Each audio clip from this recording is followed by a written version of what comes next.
마지막으로 운영단계 소프트웨어 사업 대가 산정 방식의 네 번째 소프트웨어 재개발비 산정 개요입니다.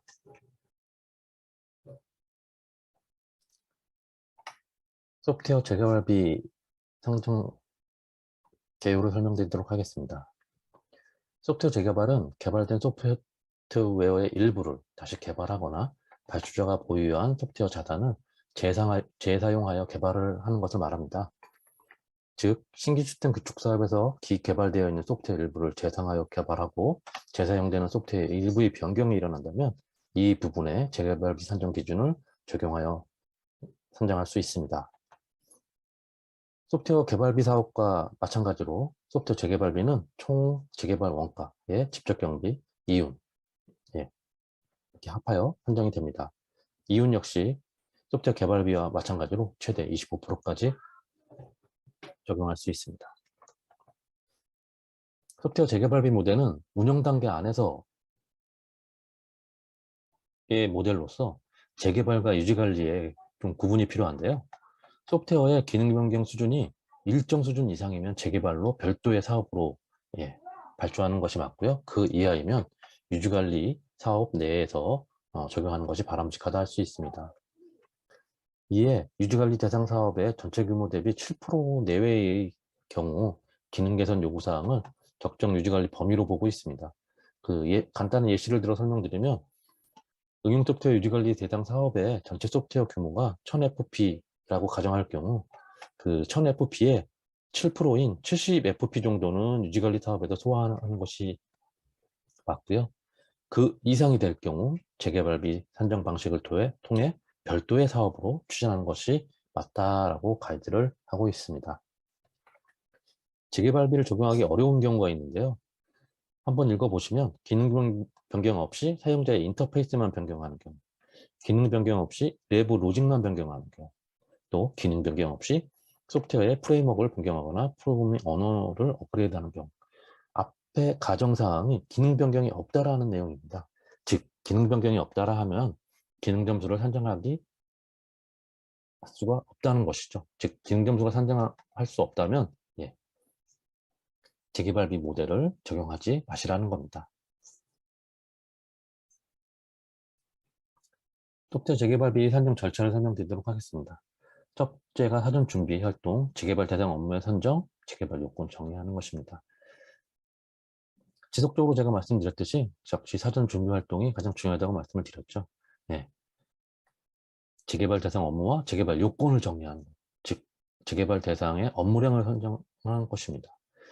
두 번째, 재개발 대상 기능 유형의 식별 및 재개발 대상 업무의 산정입니다.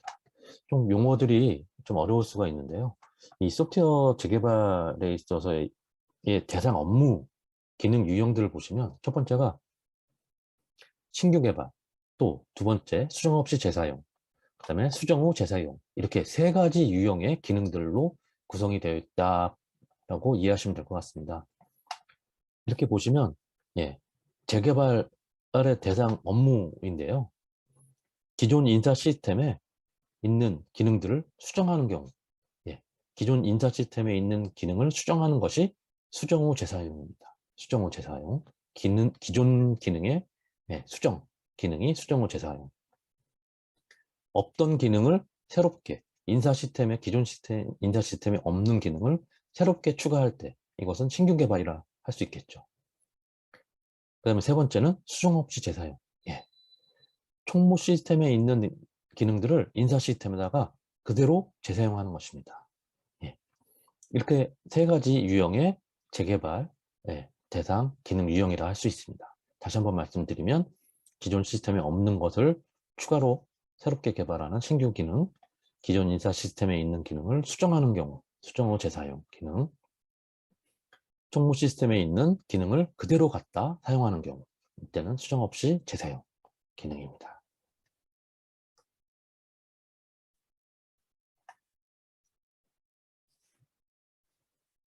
재개발 대상 규모를 산정하는 방식인데요. 세 가지 유형 중에 첫 번째, 신규 개발 기능은 소프트웨어 개발비의 기능 점수 방식의 소프트웨어 개발비 산정과 동일합니다. 즉 100% 소프트웨어 개발비 산정 방식과 동일하게 계산을 하시면 된다는 것이고요. 두 번째, 수정 없이 재사용인데요. 수정 없이 재사용되는 기능들은 기능을 식별하고 나서 그 기능에 대한 기능 점수는 인정하지 않습니다. 대신 예, 같이 통합된 기능을 테스트하는 비율만큼만 테스트하는 시험 단계 비율만큼만을 기능 점수 규모로 인정받을 수 있다. 즉 다시 한번 말씀을 드리면 수정 없이 재사용 기능, 즉 수정이 없는 기능들은 통합적인 테스트 단계의 비율만큼만을 인정받을 수 있다는 겁니다. 앞 강의의 소프트웨어 개발비에 있어서 시험 단계의 비율은 총 100%중 25%를 차지하고 있거든요. 그래서 0에서 25% 내외의 시험 단계 비율을 적용할 수 있습니다. 참고사항을 보시면 0% 시험 단계 비율을 0%를 적용한다는 말은 시험이 거의 필요 없다라는 의미이고요. 25%를 모두 비율을 적용한다는 얘기는 통합 및 시험의 노력이 완전히 새로 개발하는 소프트웨어에 대해서 소요되는 것과 동일한 정도의 시간이 필요하다라는 걸 의미합니다. 즉, 요 0에서 25% 내외에 따라 사업의 성격에 따라 이 수정 없이 재사용되는 기능의 시험 비율은 적정한 비율을 적용하시면 될 것 같습니다. 세 번째는 가장 복잡한 내용이긴 한데요. 수정 기능에 대한 기능 비율을 산정하는 기능 점수를 산정하는 겁니다. 그 수정 후 재사용 기능 같은 경우 기존 소프트웨어 기능을 변경을 후 재사용하고자 하는 기능으로서 얼마나 많은 변경이 이루어지느냐에 따라 그 변경 영향 계수를 적용하여 기능 점수를 산정합니다.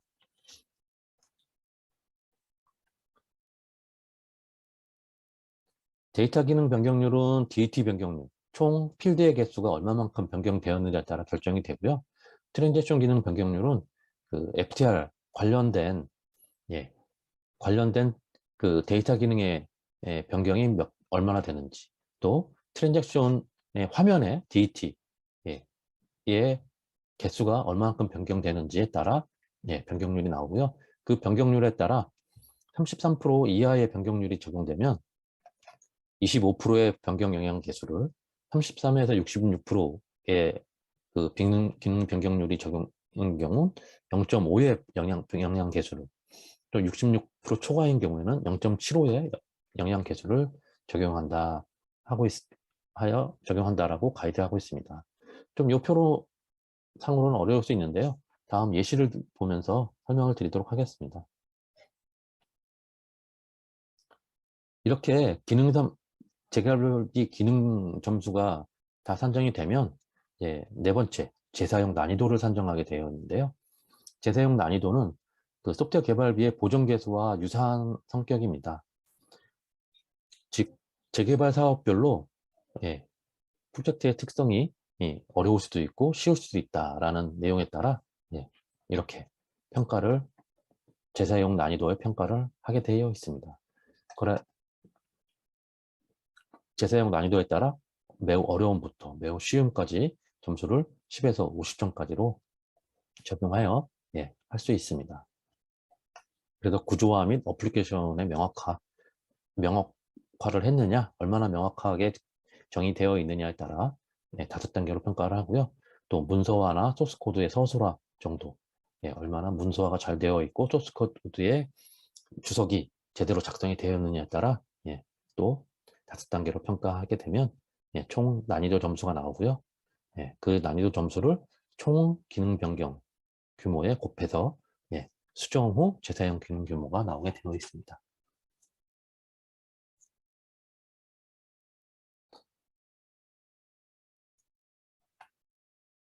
전체 소프트웨어 재개발 사업에 있어서의 소프트웨어 규모를 산정하는 엑셀 템플릿인데요. 아까 전 절차에 대해서 설명드리면서 추후 설명드리겠다는 내용에도 좀 더 추가적으로 설명을 드려보겠습니다. 소프트웨어 재개발 기능 규모에는 세 가지가 있다고 말씀을 드렸죠. 신규 개발, 그다음에 수정 후 재사용, 수정 없이 재사용, 이 세 가지. 기능 삭제는 어차피 대상이 안 되고요. 이렇게 세 가지 유형이 있는데요. 신규 개발 기능은 100% 인정을 받게 됩니다. 기능 점수로서. 예. 100% 7.5점이 100% 인정을 받는 거고요. 두 번째, 수정업체 재사용인 경우 이렇게 15.9fp, 수정업체 재사용 규모가 15.9fp이긴 하나 제가 말씀드렸듯이 예, 실제 기능으로는 인정받지 않고 예, 시험 비율에 따라 예, 영향을 받게 되어 있다라고 말씀을 드렸습니다. 뒷페이지에 시험 비율이 나와 있으니까요. 시험 비율에 따라 15.9 곱하기 예, 시험 단계 비율이 곱해서 수정업체 재사용 기능 점수가 도출될 예정입니다. 기능 변경, 즉 수정 후 재사용 기능인데요. 예, 기능 변경에 대한 부분들은 총 예, 22.53fp. 예, 각각의 수정 기능에다 각각의 변경률에 따라 영향 계수, 즉 33% 이하는 33% 이하는 예, 0.26, 33.3에서 66.6까지는 0.5의 영향 계수. 그다음에 66% 이상은 0.75의 영향 계수를 받아서 도출된 기능 점수 곱하기 영향 계수를 곱하게 되면 예, 재사용 기능 점수가 나오게 되어 있습니다. 이 합산이 예, 합계가 22.53fp가 되겠습니다. 총 재개발비 계산은 이렇게 신규 개발, 수정업체 재사용, 수정 후 재사용의 기능 점수들을 환산하여 총 재개발 기능 점수가 나오게 되어 있고요. 이 재개발 기능 점수에 예, 기능 점수당 단가를 곱하게 되면 예, 고정 전 재개발 원가가 나오고 역시 소프트웨어 개발비와 마찬가지로 고정 개수를 곱하여 예, 소프트웨어 재개발비 원가가 나오게 되어 있습니다. 소프트웨어 재개발비 원가 플러스 직접경비 거기에 이윤 최대 25%까지 적용하게 되면 소프트웨어 재개발 사업대가가 나오게 되어 있습니다. 다시 한번 순차적으로 말씀을 드리면 신규 개발 7.5fp, 수정업체 재사용 총 시험 단계 비율 25%를 적용하여 15.9 곱하기 예, 25%를 곱해서 4fp. 그 다음에 수정 후 재사용은 총 22.53fp의 재사용 난이도를 가정하여 보았습니다. 어려움과 보통을 선택을 할 경우 수정 후 재사용 규모는 28.8fp. 이에 7.5 더하기 4 더하기 28.8을 할 경우 총 재개발 기능 규모는 40.3fp가 나옵니다.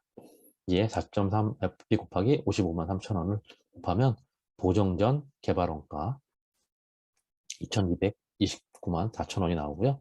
여기에 보정개수를 다 곱하게 되면 보정 후 소프트웨어 재개발 원가가 나오고요.